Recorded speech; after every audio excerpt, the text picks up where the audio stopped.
Please, now we go to our fireside chat. Please welcome. It's because we have the stage on fire. I like that, fire heart.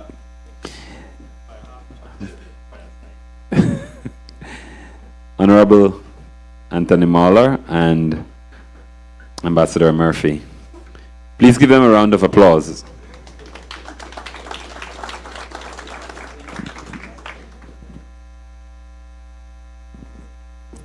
Can you hear me? You can hear me, okay.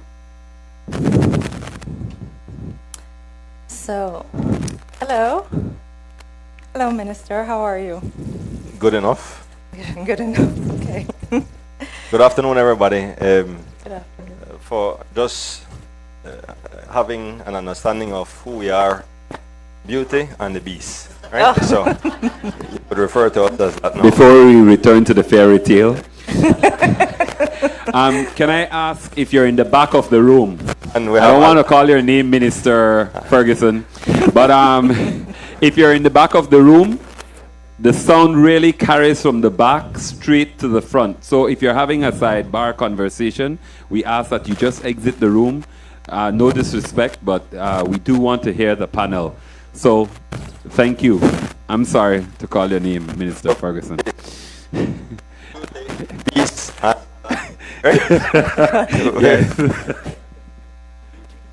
Okay, so, so Minister, you know that the Belizean diaspora, they have always supported our families, our communities, our economy for decades, but they've never really been recognized or acknowledged.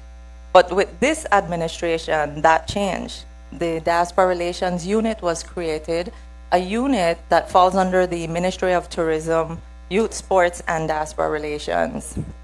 And the objective of this unit is to promote trade and investments. It's to encourage skills and expertise exchange. It's really an information and support hub for the diaspora, and really also to highlight Belize on the international stage. And I think in the last 4 years, we have done really well with that. We have the DRIP program, which is the Diaspora Returnee Incentive Program that has really taken off. We have about 300 to 400 applications a year that we get for our diaspora to come back home. We have really and truly become a hub of support and information for the diaspora. We have calls all the times, people looking for support, you know, inquiring about different things. We have made, which is really important, we have created contact points in the key ministries for the diaspora so that they can have somebody in those ministries to help resolve issues. Some of these issues have been going on for years, and finally, they have been able to resolve it. We have built strong partnerships with Belizean organizations and individuals.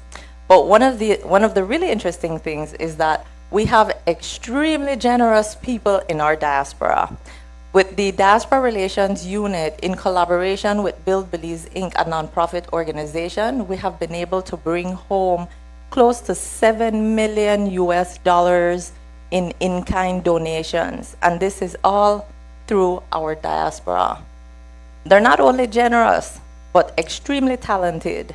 We have a lot of skills, expertise, and talent in our diaspora. Everything that Belize needs, it's right in our diaspora. We have people like, you know, Dr. Sidney Tager. He's a physicist in a highly specialized area. He is one of a handful of people in the world that has that expertise, and he's a Belizean.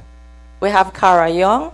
She's a 2-time Tony Award winner for her performances on in Broadway. And then you have somebody like Candice Gibson, who is a 2-time Emmy Award winner in journalism. They're all Belizeans. This is what we have in our diaspora, a lot of talent.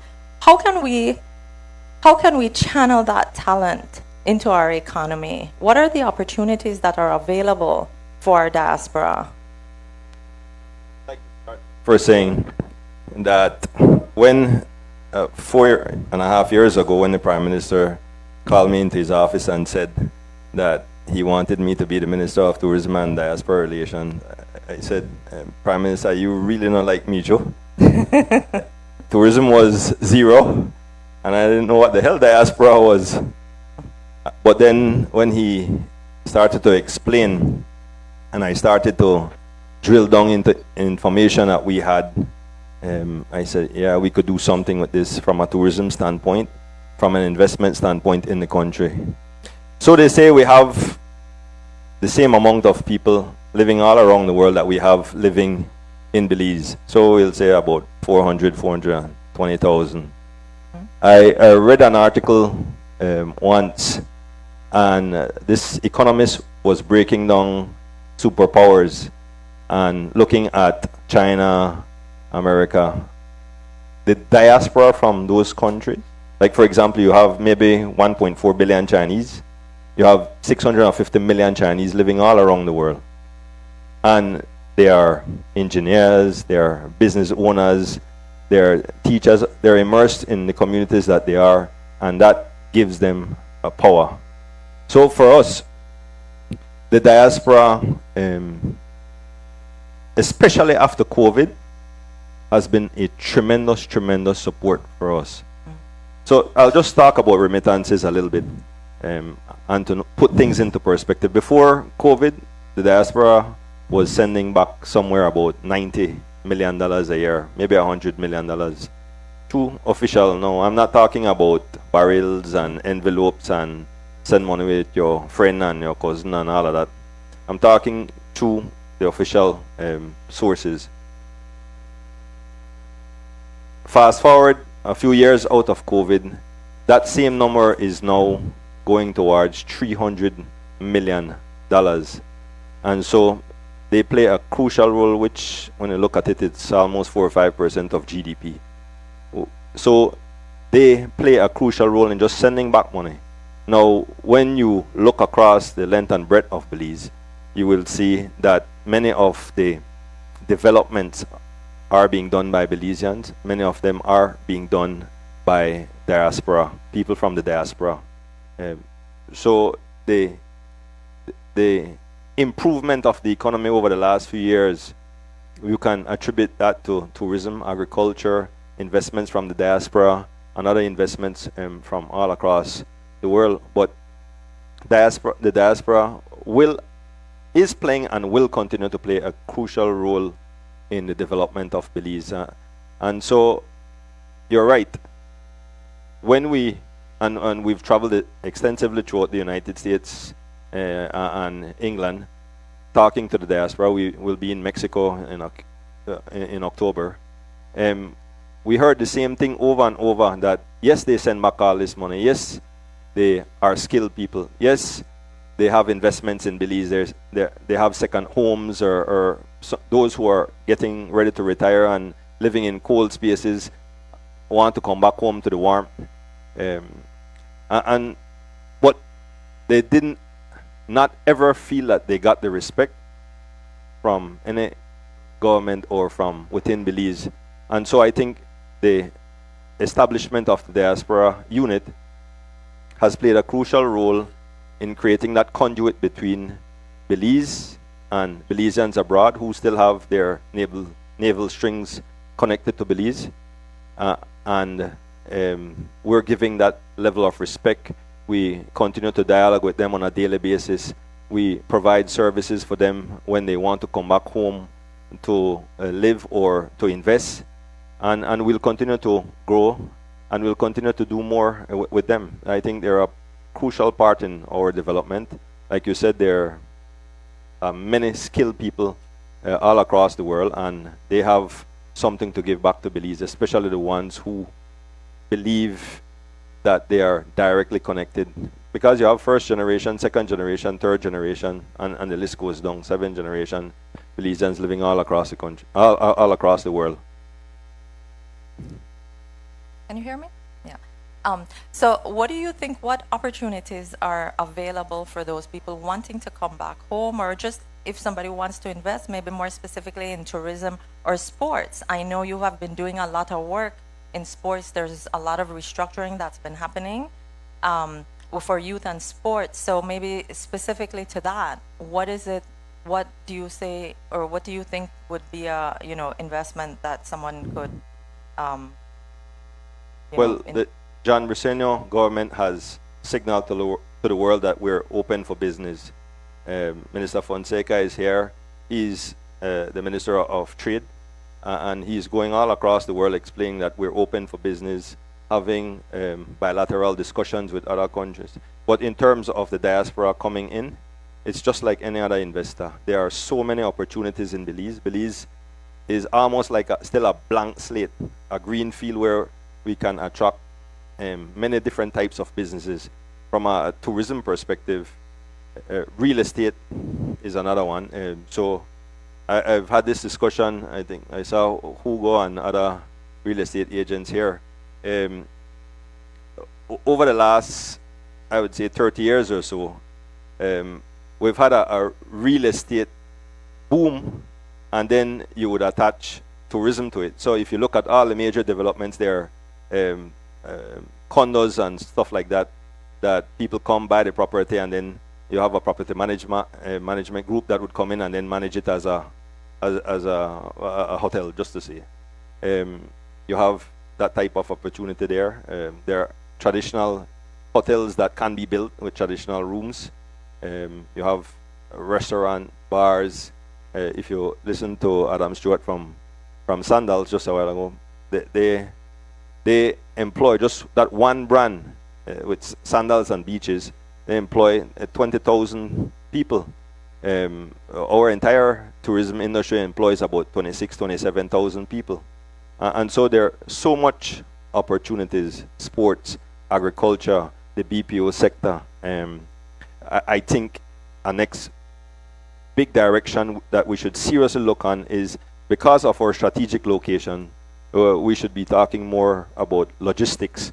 How can we become a logistics center for Latin America? And then you could dive down into the Caribbean as well, but Latin America is a bigger market.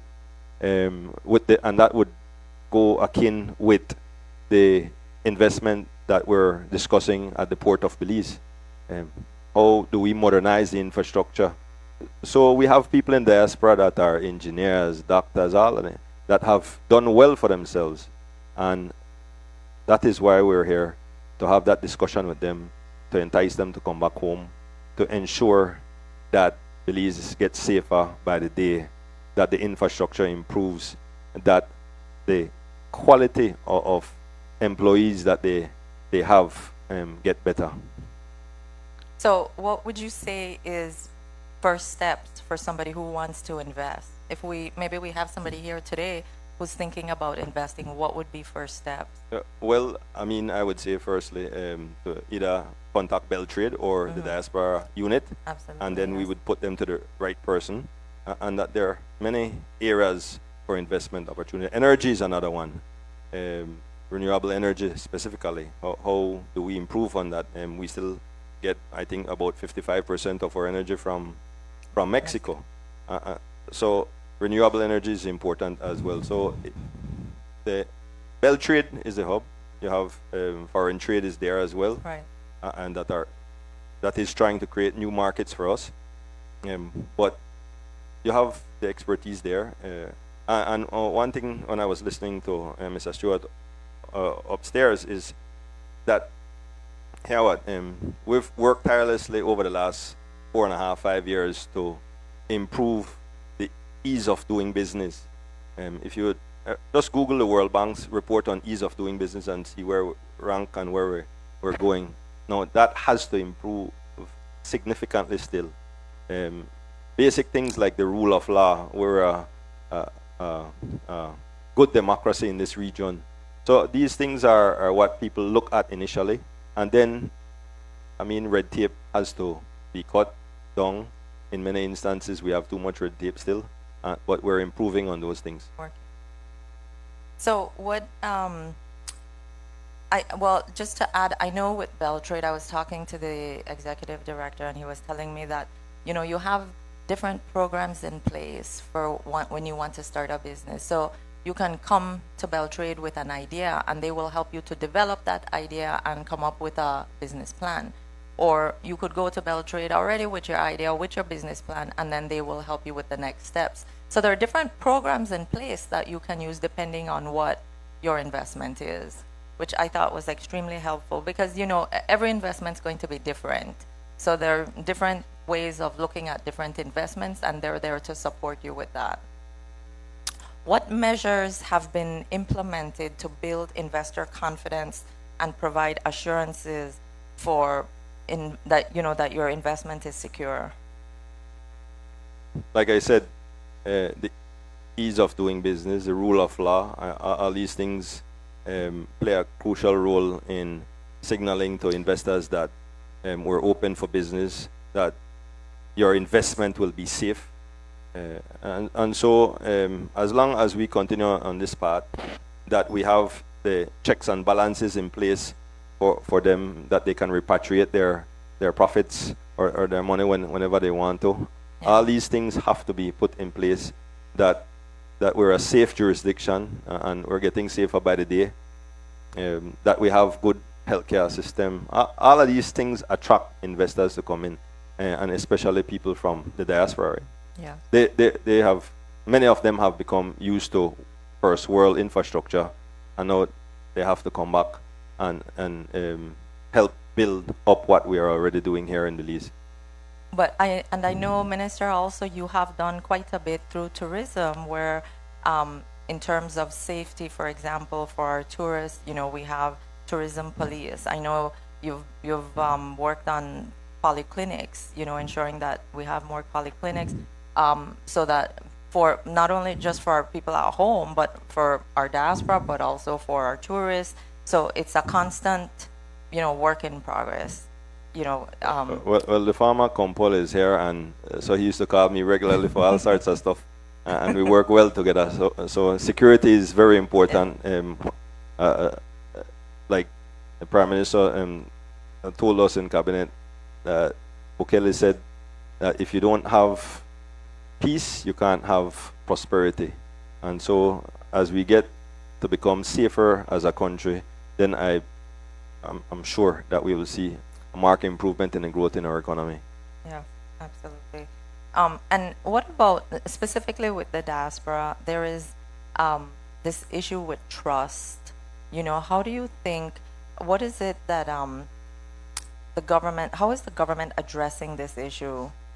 Well, building up trust takes time. Even if you personal relationships, that just doesn't come overnight. That takes time. We have to show the diaspora and the world that we're honest, good government, and we continue to do so, and that whenever they invest their monies in Belize, that it will be safe. The same thing with the diaspora.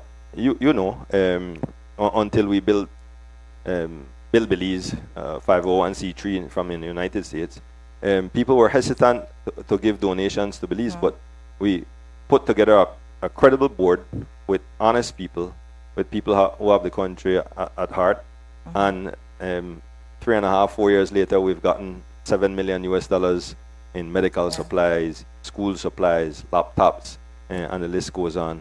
Yes, this is true.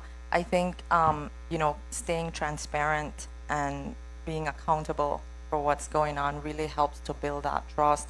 But also, through the nonprofit, through Build Belize, we also always try to ensure that the results are visible, that you see what we're doing, and you know exactly where the funds are going. Your donations are being given to the right place, to the right people, and it's always just creating that visibility so people are engaged and they know exactly what's going on.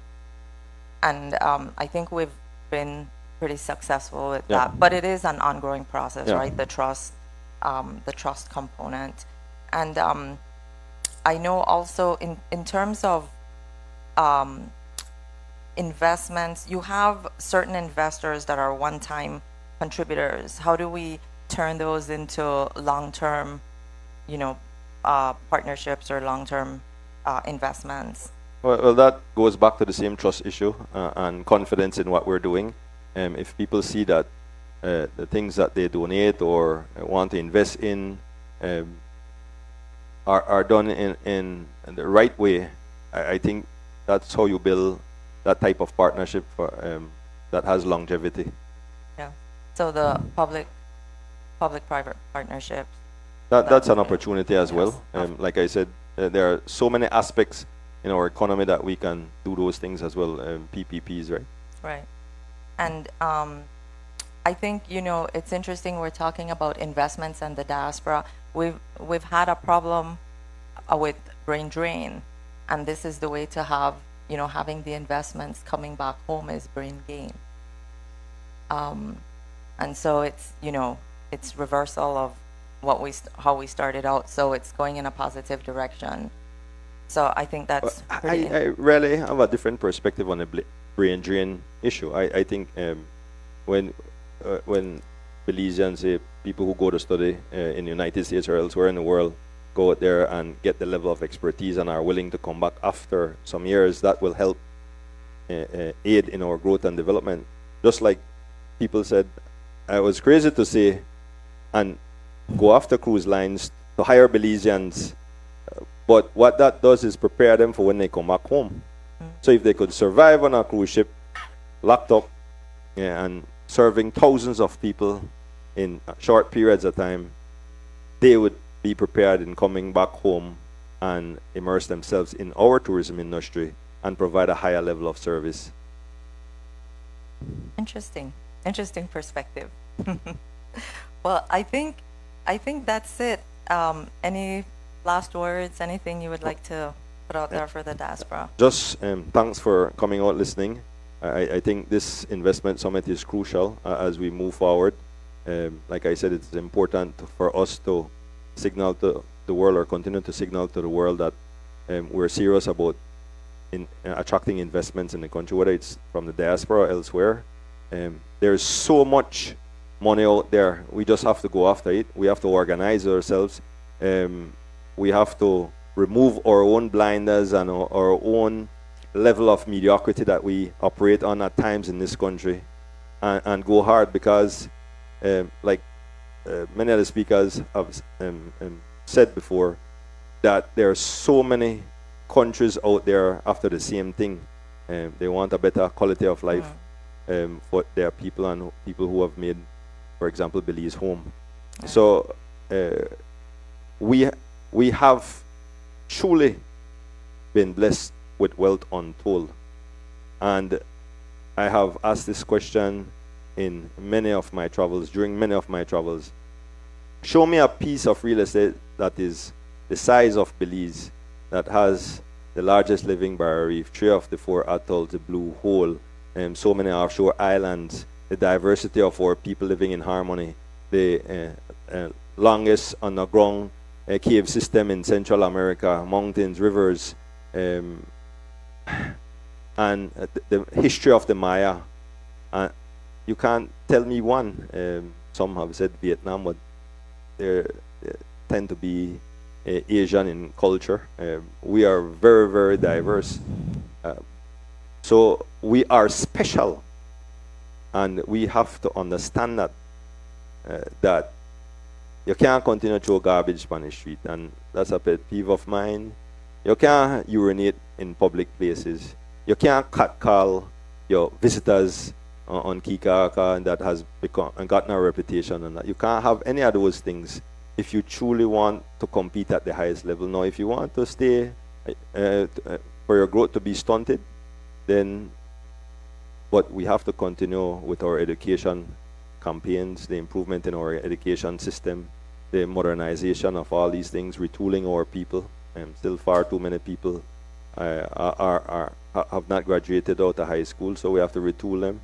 And we have programs so that, and the John Briceno government has been very aggressive in terms of addressing those things. Yeah.